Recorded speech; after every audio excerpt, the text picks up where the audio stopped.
Et si l'on vous demandait, qu'est-ce que c'est l'amour? Je pense au moteur de la vie.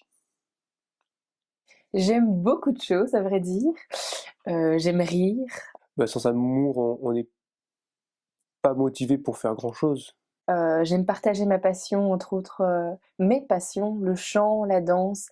Partage déjà de plein de choses. C'est deux personnes qui s'entendent bien, qui partagent des bons moments ensemble, qui se confient l'un à l'autre, qui se conseillent. Passer du temps pour se connaître, se parler, euh, et tout simplement être en présence l'un de l'autre. On peut juste parler, se confier. Dire je t'aime, c'est le plus important, je pense. Qui nous permet de déployer des, des trésors d'énergie, voilà, pour ce qu'on a à entreprendre et pour donner un peu de goût à ce qu'on souhaite entreprendre.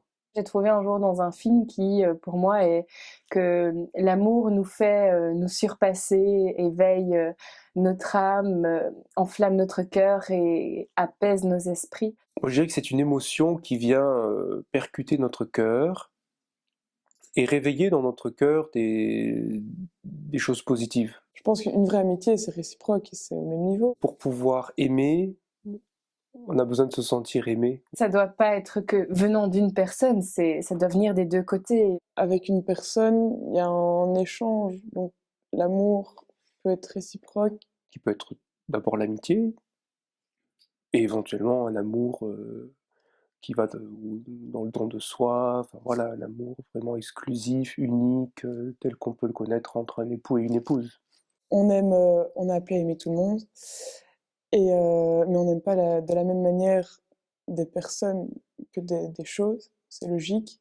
Je dirais que ce serait dans ce cas-là une variante de l'amour que j'appellerais plutôt la bienveillance. Oui, on aime Dieu comme un ami parce qu'il peut parfois se comporter un peu comme un ami. On n'a que le mot amour pour parler du chocolat et pour parler de sa maman et pour parler de Dieu. Voilà, c'est toujours le mot aimer. Mais voilà, il y a forcément des déclinaisons. Je n'aime pas le chocolat comme j'aime ma maman. Donc oui, il a un peu d'autorité sur moi, il a une responsabilité, etc. Donc oui, c'est clairement pas la même amitié qu'avec un ami qui est entre guillemets au même niveau. Je pense que ça fonctionne pas seulement sur l'échange, on peut donner sans attendre en retour aussi. L'amour est différent parce que, enfin, j'allais dire parce qu'il n'y a pas un échange. Enfin, si on a un, mais bon, ça dépend un peu des personnes aussi. Même si on est dans cette envie-là, il faut pas en donner en espérant en recevoir en retour. Je dirais que l'amour de Dieu, c'est une réponse à l'amour. Dieu doit être présent surtout quand on est chrétien. On a la foi quand on s'est senti rejoint par cet être surnaturel, spirituel qu'est Dieu, et qui réveille notre désir de le connaître. Qui est-il, ce Dieu qui m'a aimé? Et nous, notre devoir, c'est d'avoir la foi. Parce que Dieu nous aimera toujours. Ça fait plaisir aussi de se sentir aimé de quelqu'un.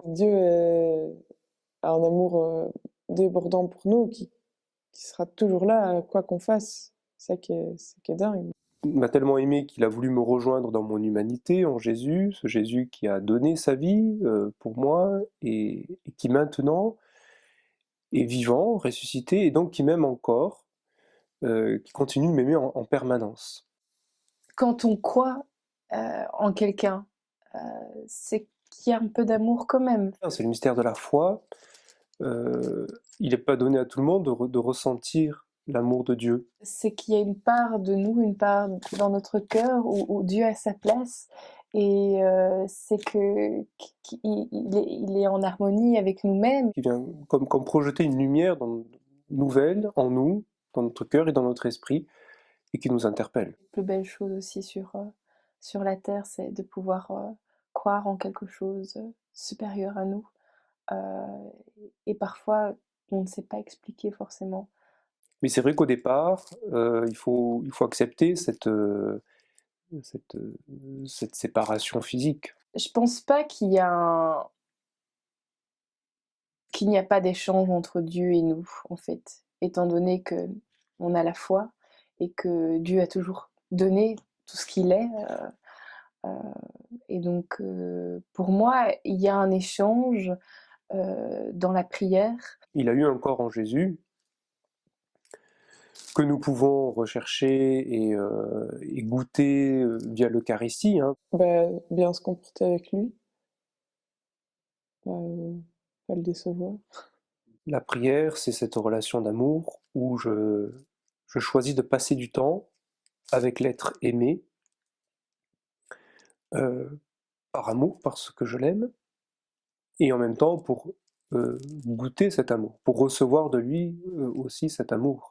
Je pense qu'il y a toujours des moments dans la vie où on va se poser la question de est-ce que je crois assez, est-ce que j'aime assez, est-ce que j'aime assez Dieu? Parce qu'il a fait tout ça, on ne peut que l'aimer. Je dirais pas décevoir l'amour de Dieu, je dirais qu'on peut s'en écarter, ça certainement, mais Dieu ne peut qu'aimer, Dieu est amour, hein, dit Saint Jean. Il faut que je revienne vers lui et à ce moment-là, il pardonne parce qu'il est miséricordieux. De se retourner vers lui en disant Seigneur, pardon, je me suis éloigné de toi, permet de retrouver immédiatement ce lien amoureux. Et de se dire que voilà, on peut être abandonné par quelqu'un, mais par lui, on ne sera pas abandonné. Voilà, ça c'est une belle chose aussi, de savoir que Dieu sera toujours là pour nous, même si nous, on l'abandonne. C'est ça la belle grâce du sacrement de réconciliation, c'est de pouvoir s'entendre dire, parce que nous sommes des êtres incarnés et que nous avons des sens, pouvoir s'entendre dire que la relation d'amour avec Dieu n'est pas coupée.